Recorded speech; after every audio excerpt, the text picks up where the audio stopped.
When I was 18 years old, I've got to be honest with you guys, I was absolutely lost in the sauce. I had absolutely no idea how the real world actually worked. I spent an absurd amount of time in fantasy worlds inside of video games, not really thinking about my environment and what's going on around me. I was not very observant, and that's because I was distracted. And this is where 99% of people find themselves right now. They are far too distracted to see what is actually going on behind the scenes, what's actually happening, why the world works the way it does. They're too busy worrying about unlocking their new gold camo on Call of Duty. Now I'm 24 years old and I'm officially unplugged out of the Matrix. I have an insight into how the world actually works and the dynamics which go on. I have the answer to a lot of questions which a lot of you might have, or what you don't have, and that's completely fine. This video is me essentially giving you 5 things I wish I knew when I was 18 years old. If I knew these 5 things, it would have made the world of difference and I could have got a few years ahead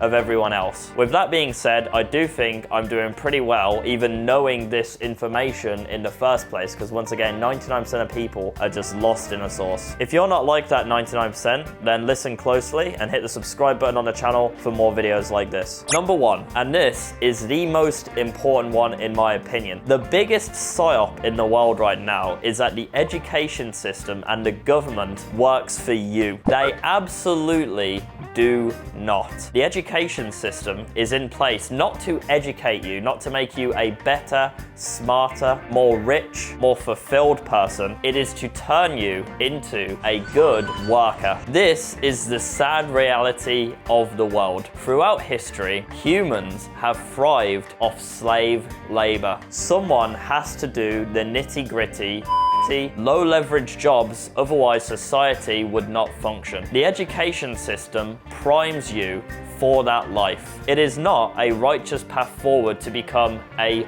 rich, successful, free person. It is a path forward towards modern day slavery. I talk about this a lot on my channel, so I won't go into it too much. If you want to hear more, then you can click on many of my other videos and I'll be talking about this exact thing. But the basics of it is most 9-to-5 jobs are simply just modern day slavery with a little new lick of paint. Yes, you have your own job, but all of your wage goes on to where you live, your food, and you can't afford to do anything else. What's the point? You're stuck running on a hamster wheel. You're trapped in your country because all of your material belongings are there. The government is also not on your team. Do you honestly think it matters who gets into power in the government? It's a popularity contest, and it's also quite a nice reflection of the current sort of political movement in the country, but that's about as far as it goes. It doesn't make a difference who goes into office. They're paid off by the 0.0001% anyway. Certain people in society always win and others always lose. That's not a coincidence. So to summarize, the education system, it does not work for you. It primes you to be a good slave, and also the government is not on your team. Number 2, men and women are massively different. Modern day society would like to have you believe that men and women are the same. Equality, we want the same. It's not the case. I'm sorry. We are completely different. Having spent a lot more time around feminine women, the differences in the way that we think, the way that we react, the way that we deal with things, what we want out of life are entirely different. Women are born with innate value, with their beauty and their purity. Men are not born with really any value at all. You have to build your character as a man. That's a massive difference there. So comparing your success to an 18-year-old woman when you're an 18-year-old man is silly, because they, at 18 years old, are at their peak in life. Men peak a lot later in life because we actually have to build our characters, and that's completely fine. So don't get too down on yourself if you're not really comparing to the 18-year-old girl that you would like to be dating right now. You'll have a much better chance later on in life when you've, built a good career, you've got a good business going, you make some money, you're a man of character, you're a man of values, you've developed as a man, you've grown as a man. Another big difference is that women are, I'm gonna say typically, okay, just before anyone gets, but Sam, there's this 3 females in the world who behave this. Yeah, okay, I get it. But generally speaking, women are driven more on emotions and their feelings. And I think that's an absolutely beautiful thing, by the way. A world without women is not a world worth living in. I'm not even joking. Like, I love women, and it's entirely okay to be different. It is. It's actually fantastic to be different, because when you unite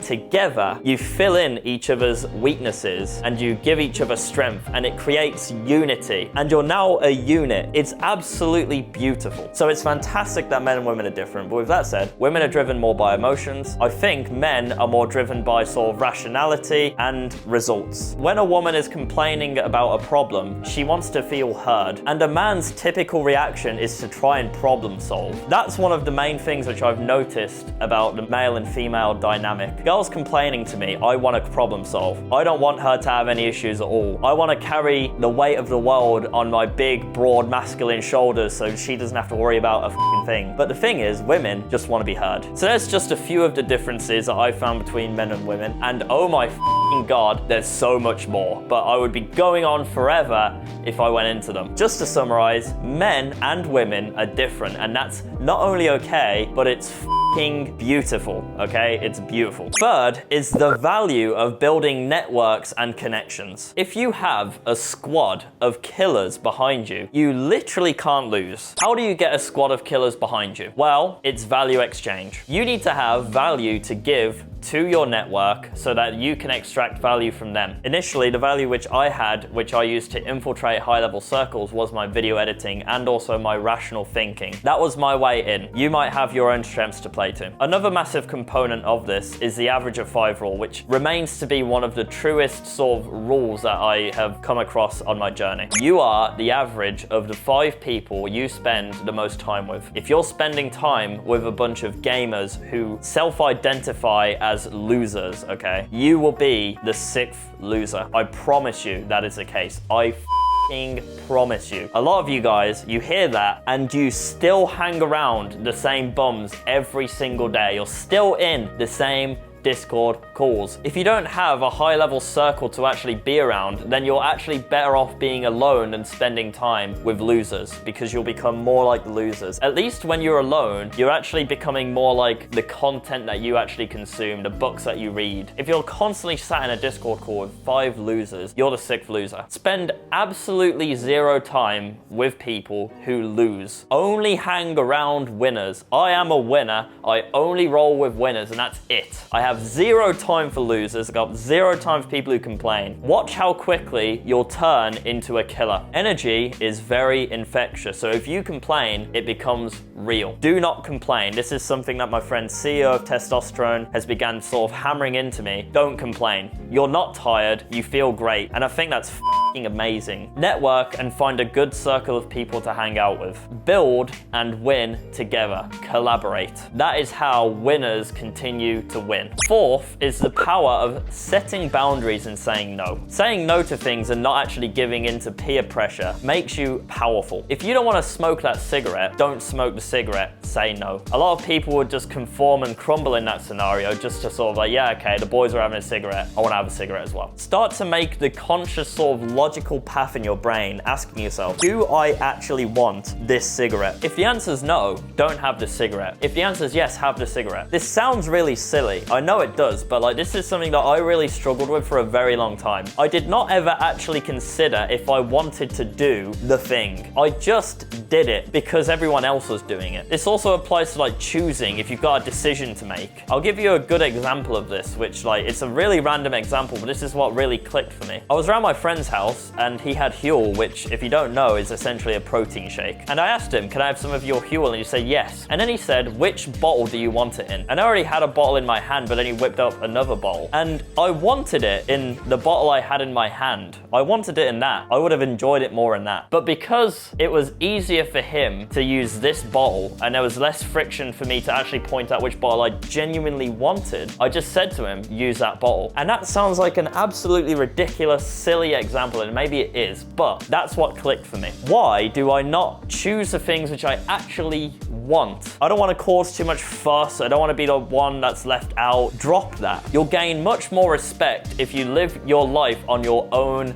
terms. That means saying no, that means choosing the decision which you want to go with. Set boundaries. And finally is the importance of building a marketable skill. I can't stress this enough. My video editing skill got me to the position which I'm in now. I'm living a fantastic life. I'm surrounded by a circle of high-level, phenomenal men. I'm leveling up every single day. Every single part of my life, relationships, my housing, my finances, everything, it's constantly upgrading. And that is because I chose one skill and I excelled at it and I became the absolute best at it, and I was able to infiltrate high-level circles, which takes us back to the third point of networking and connecting. That's how you do it. Develop one skill and excel at it. Become incredible at that one skill. Doing that will get your foot in the door for highly valuable networks. Once you're in, you just feed off each other and you grow, and you can actually become great at many different things because you have so many high-level connections that it's so easy to just continue growing. It's an incredible positive feedback loop that comes from excelling at one skill at first, mastering it, and getting your foot in the door to high-level networks. An excellent way to excel at one skill is through getting mentorship, which I offer for my video editing. If you want to learn my pathway to financial and location freedom, if you want to learn the video editing secrets which took me over 10 years to figure out on my own, I can help you with that inside of my Academy of Excellence. You'll get a full video course with over 35 lessons. And not only that, you'll gain access to my network of the best video editors that the internet has to offer. Inside of there, you can share your knowledge, assets, resources, amongst each other. And I've also landed a lot of my students' very high-level client work for YouTubers. So if that's something that interests you, check out the first link in the description now, and I hope this video was helpful. Take care.